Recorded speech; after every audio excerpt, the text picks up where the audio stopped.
Hello and welcome to the Madecast, the official podcast of the Museum of Art and Digital Entertainment, a series of lectures on video game history as part of the Made's ongoing effort to preserve history through teaching and displaying playable exhibits of rare games and consoles. While life in the COVID has forced us to close our doors, the support of people like you has allowed us to continue to bring history to you through lectures like the one you hear in a few minutes. Wait, we don't have lectures today. Not today. We're going to do a little bit of a deep dive into the news today, if you want to hear more from us. But first, the actual introduction. At the top, we had one and only Miles. Howdy. And then after that, we have our very intense and marvelous Chun. Hey, how's it going? And then we have our resident sniper and high-class samurai, Anthony. Couldn't have introduced me any better. Howdy. Okay, I'm glad it's satisfied. And then and then there's me. I'm Red. Good to see y'all again. Yeah, it's all good. But news: League of Legends was originally gonna introduce a TV series based on two of their heroes and how they got their powers, and then the rift that forged between them. It's an interesting thing that they're going to do. I mean, with the fan base that they have for League of Legends, I think it's going to go very, very far. Let's just say as soon as they don't go Hollywood version League of Legends with real person, I'm okay with that. Well, then unfortunately, Riot Games' career page had two new roles being advertised for: Global Head of Live Action TV and Global Head of Live Action Film. Aha, stay away from me. I mean, we'll see. I mean, with the animated TV show, I believe they got signed with Netflix for. I think that'll be very good. I mean, it's just another champion thing. You can't believe how my face looks like a while ago when I heard there's going to be a live-action Gundam on Netflix. It's just... I think we remembered your face from a couple weeks ago with that. But, there is, live action with sacred animated and game related things hasn't quite always worked out. I mean, I know Jake Gyllenhaal did his best with the Assassin's Creed movie, but no, that was we don't talk who was about that it anymore? Oh no, that was the Sands of Time. Sorry, that was Prince Jake of Persia. Gyllenhaal did Prince of Persia. Yeah, Michael Fassbender did Assassin's Creed. I mean, honestly, it's getting into more of semantics, but Prince of Persia, Sands of Time, that was Assassin's Creed. Before Assassin's Creed was Assassin's Creed. That was the real Assassin's Creed. That was the real Assassin's Creed. I played the Sands of Time to no end. I loved the crap out of that game. I think I may have almost burnt out my big old bricky PS2 doing it. It was a very fun game. Again, didn't quite translate as well to the big screen. Same with the other movies that have come out in recent years. But we were mentioning this before we got on the air. Games are so expensive to make now. Yeah. That's why people are doing the microtransactions and trying to get out. And I mean, Riot has a League of Legends digital K-pop band that has some pretty decent bangers. And apparently they've been making Riot a lot of money. Talking about adapting games to television or movies, League of Legends lore, at least back when I played, 3-4 years ago, was kind of a joke. Yeah. Every time a new champion came out, the ongoing meme that was generally kind of accurate was, oh, this champion has a dark and mysterious past. Yes. They're grappling with dark forces beyond their control and, whatever else. It's like when all your characters, when you have, God, how many are there? Almost 200 now? Yeah. For a game that relies so heavy on mechanics and gameplay, there's not a lot of breathing room for you to take in the ambiance and hear the backstory. There's not a whole lot of story missions that you have with a game like League. I think they have been changing the backstory of a lot of heroes for quite a while, and from what I've known when I was still playing, I think it's about season 2. And when I take a look of the champions now, they're not really the same. Some actually got reworked very heavy. Yeah, I think that's also just going back to the fact that the game itself was not character story heavy, but they're just changing mechanics, and so that the characters can fit better into the meta of the gameplay. We'll see. Maybe this TV universe, it's just says it's centered around two heroes. So if they do that exit with the animated show, we will get a little bit of an actual backstory. As soon as they fight, I think it should be fine. We've seen sort of the prototype of this with the Dota anime that came out on Netflix. Yes, that's a little taster. It seems like, based on just the very little that I'm hearing, the League of Legends live action show is going to be sort of along a similar line of, oh, this is the two title characters from League of Legends versus this is the famous characters from Dota.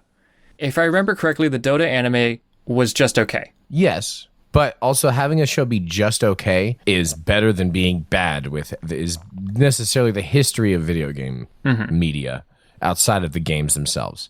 So it's a step in the right direction.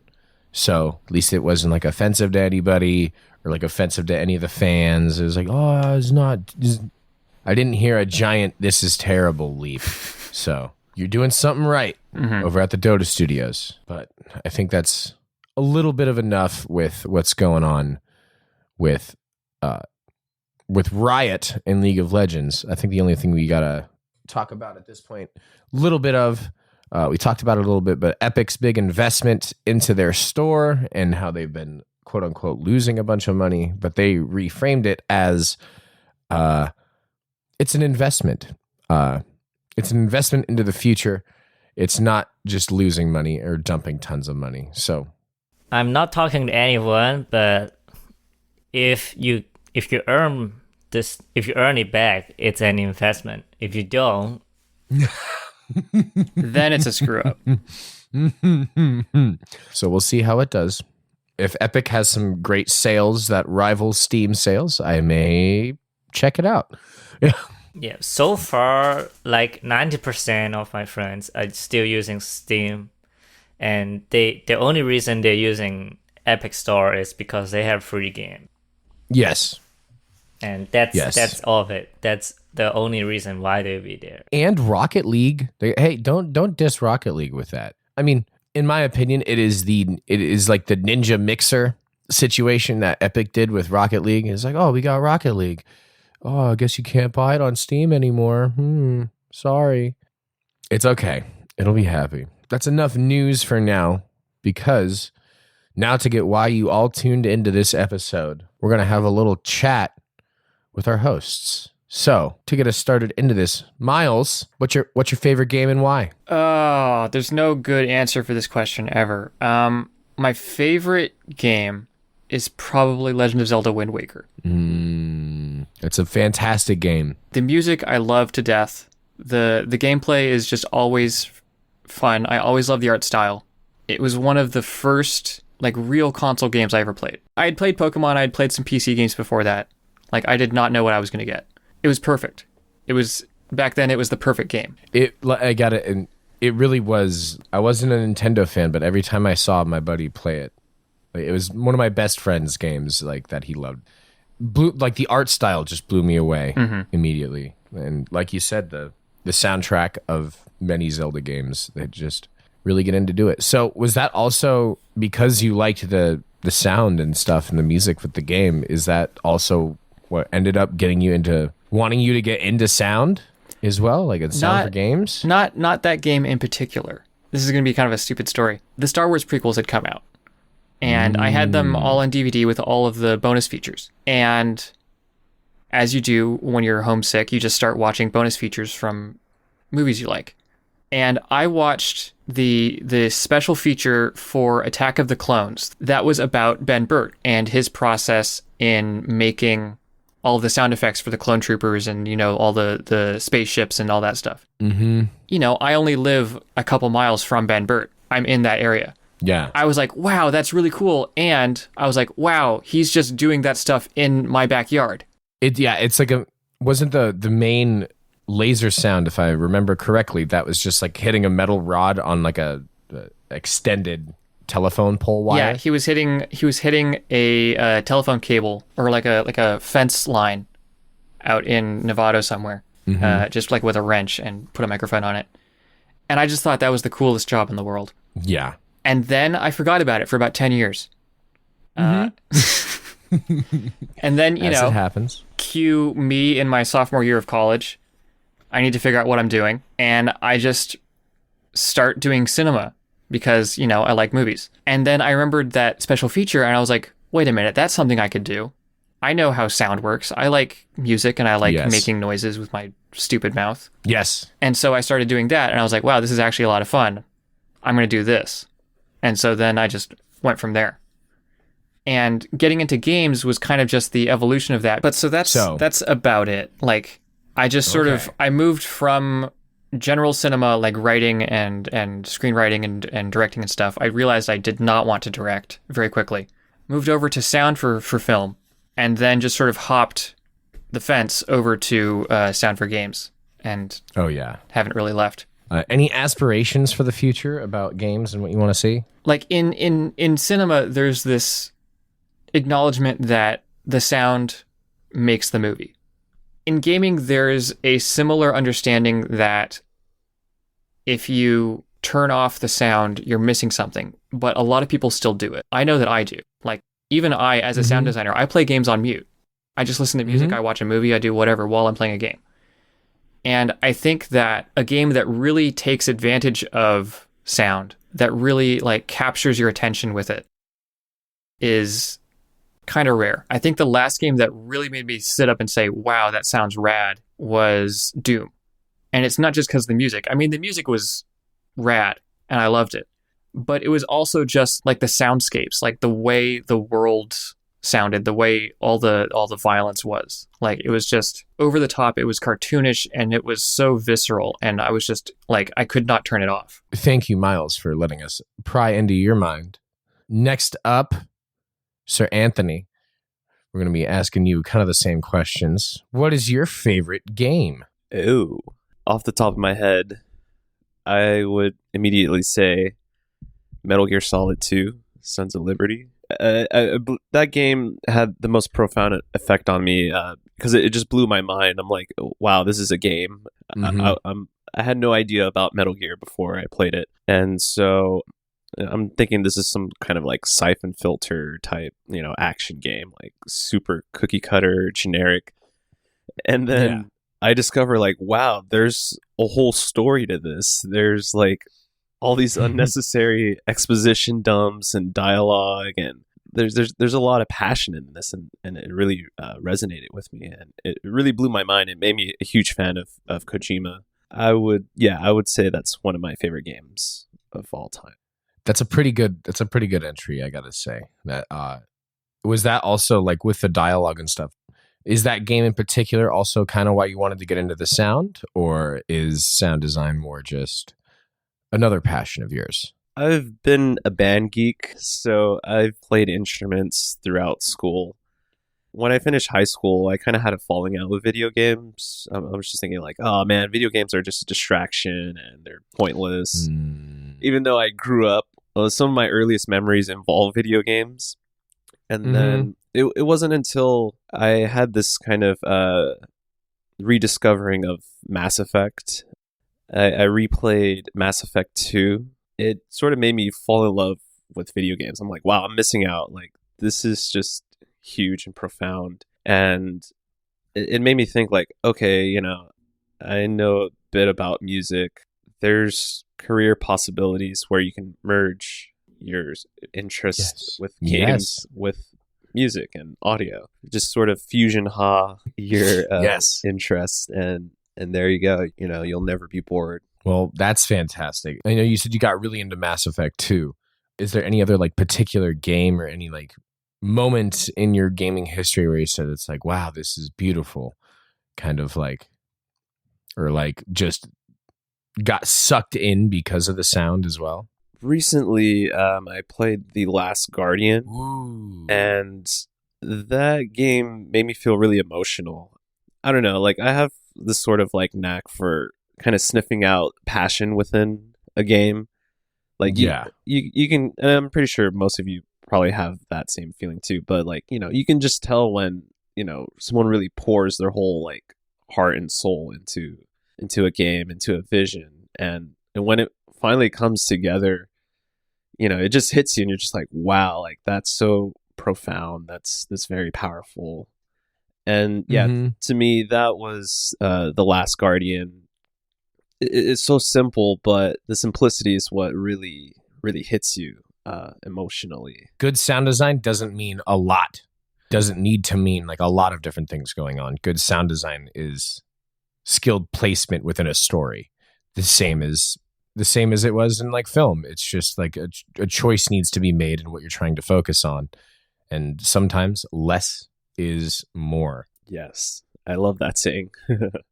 I think that's a good example of, I think Last Guardian does a really beautiful job. And also one thing about Last Guardian, they really nailed the footfalls of the giant creature. Yeah. It really made it visceral, like in the headphones to me, to hearing the steps of those. I was, oh man, that's pretty crazy. Brilliant game. Do you have, yes, is there any aspirations that you have for the future of games and what you'd want to do and what you want to see? Yeah. As far as my own personal aspirations, I would love to work on a AAA game. I mean, I'm just sort of shooting for the stars here. You know, I would love to like be a producer, like produce a AAA game and be involved in one. So that's sort of like my huge kind of goal there. Thank you, Anthony, for spilling your beans and spilling your guts on this podcast. We're going to throw it over to Chun. Uh-huh. What's your favorite game? Don't say Final Fantasy 14. To be honest, it's a very difficult question. But let me first talk about what games do I start playing first. Although I would not say they're my favorite, because I have another favorite area for that. But I have been very active on remembering game music since I was very, very young, and I always remember the music of the game, like the Pokemon, which is the very first game I've ever played. There comes the Phoenix Wright. I can never forget that music when you say objection. Yeah. Not talking. Objection. Yeah, that objection is also a very good sound design. And then I do also play the Mega Man Battle Network. Yes. Battle Network 3 theme music has also been permanently stuck in my brain. These are the games that I play in my early days, and I really like the music. But I have to say, they're not my favorite. I didn't really realize what I like is game music until I played Monster Hunter Portable. So my moment that I start falling in love with game music is the moment when they start playing the Proof of Hero music in the background, and I was like, this is so good. After that, I become more serious on studying on music. I didn't start out to be an audio guy. I begin with more musician, until I go into college and people start asking me, hey, can you work me some music? I say, okay, I will do it. And then people start asking, hey, can you do the sound effects too? And I say, okay, I will do it. I haven't done it before though. And I actually start like doing this kind of stuff. And here's where I start to be an audio guy and start doing more sound designs, doing more implementation. And that's how I get into this area. Of course, as you say, Final Fantasy is good. But yes, it is. I love it.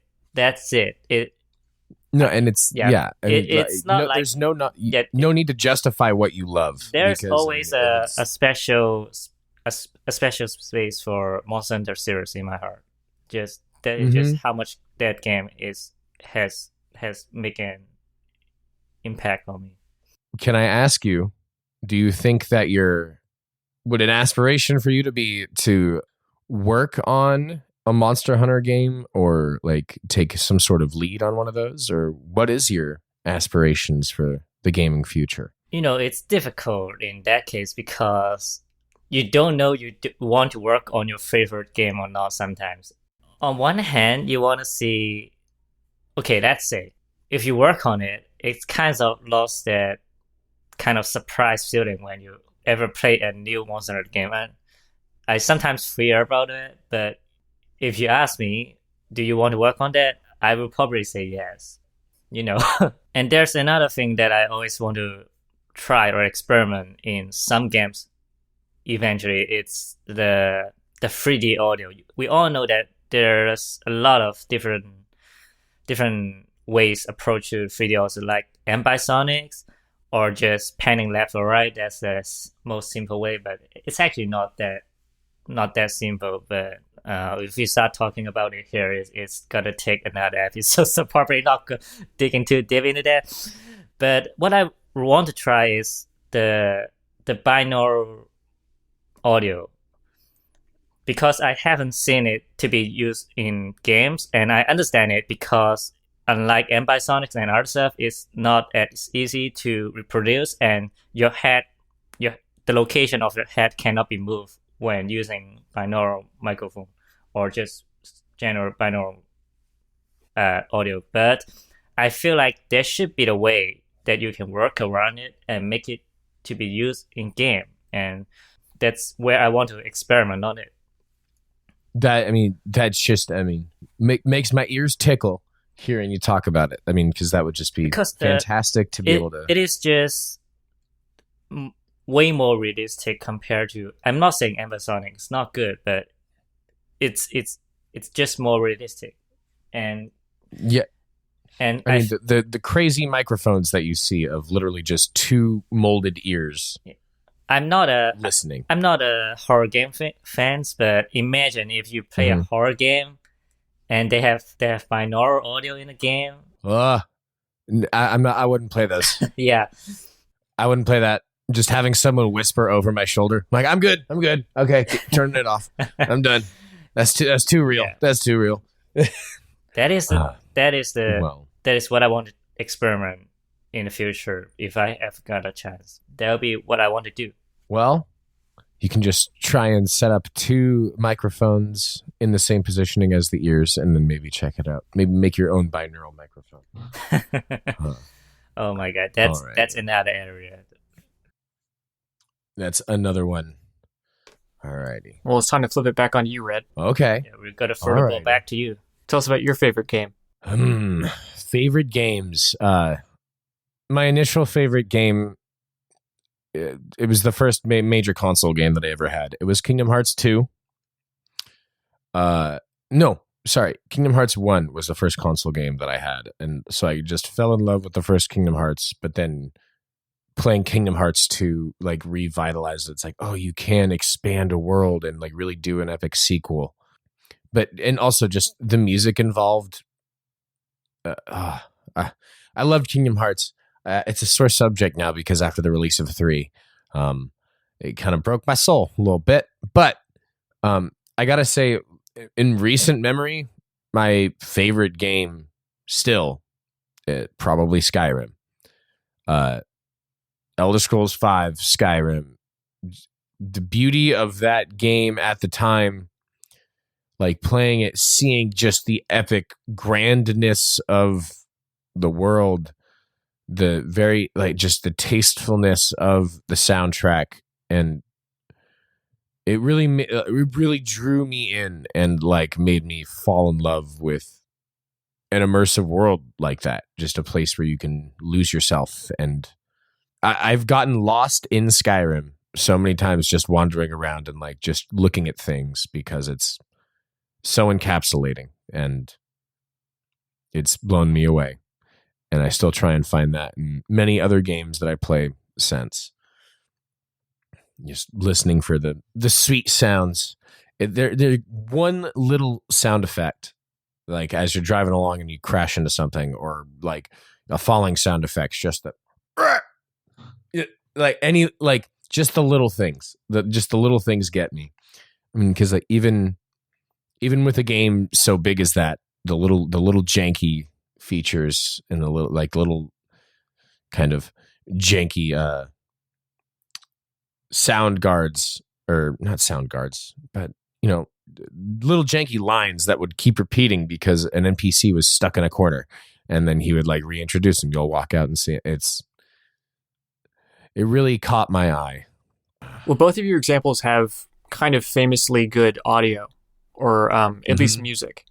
I know Skyrim's audio is a bit janky at times, but that's sort of why we love it, especially some of the line reads. Yes. Are those examples of games that sort of got you into sound? Kind of, yes. They got me more interested in it.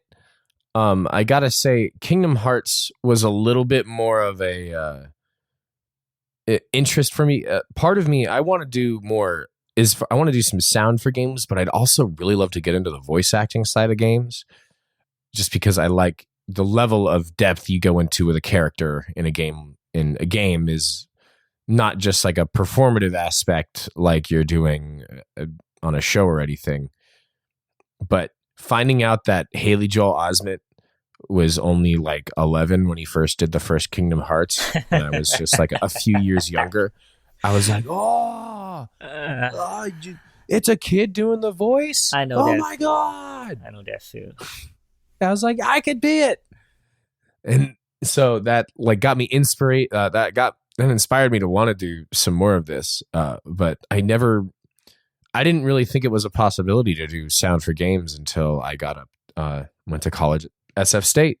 I really didn't think it was going to be that until I got into the radio side of things, because I just liked sound in general. And I was like, yeah, I want to do the radio side of things on campus. And then I'm like, oh, they're starting up. When I got into it, they started to do the sound for games class. I was in like the first 2 sessions of those classes.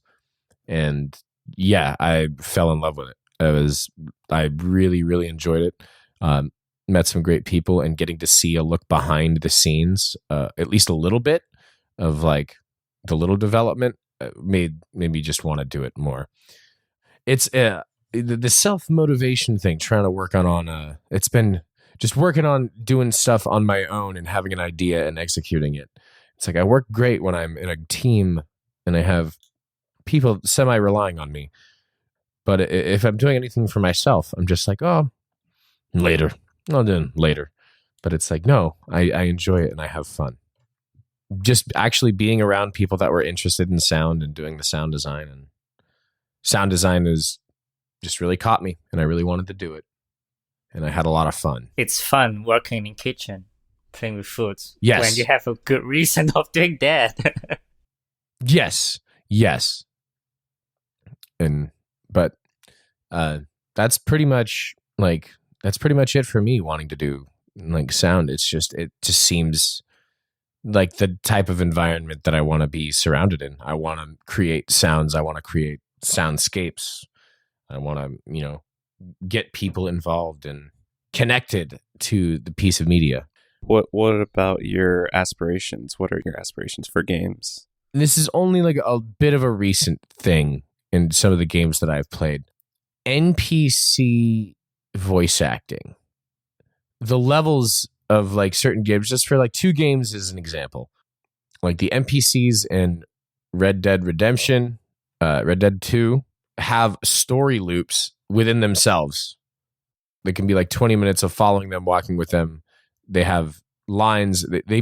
They are developed characters that just add to the world and make you feel much more a part of it. Make it feel less like a game at certain points and more just like you're playing through just a unique story. Because I think video games can tell a story a lot better than some movies and TV shows can, just because they aren't necessarily limited with the same time frame as those. Some of the most touching stories that I've ever seen or like experienced have been through video games and not through like TV or movies. So I think the level of sound and like respecting that in the future will be, the more people kind of like appreciate the sound design and then the audio and just voice acting involved in certain games too, treating them like actors, treating it more like a scene, can lend itself even better, because they already have some of the best stories to tell, some of the most unique environments to check out. I love games. I love them and I love everything about them. And they just really, they tug on the heartstrings like no other. And I think that's something that we can all look forward to. This has been a very fun episode. I hope we can maybe do something like this in the future. This has been great to get to know you guys and your motivations as well throughout doing this podcast. But I think it's about time for us to be sending off. So thank you for listening to the Museum of Art and Digital Entertainment's official podcast. If you have any thoughts, questions, corrections, or general museum ideas, shoot us an email at info@themade.org. We'd like to send a big thank you to everyone who donated recently and to our Patreon supporters who keep the Made afloat. Patreon donors get to listen to this podcast 1 week before it's released on major streaming services, and we'll continue that with future episodes every week. Till then, I'm Miles. I'm Anthony. I'm Chin. I'm Red. And before we go, a big thank you to the Made and everybody there for allowing us to do this podcast. It's a great group of people with a great mission, and we are very happy to be helping them out and doing this for them. Thank you. See you next time.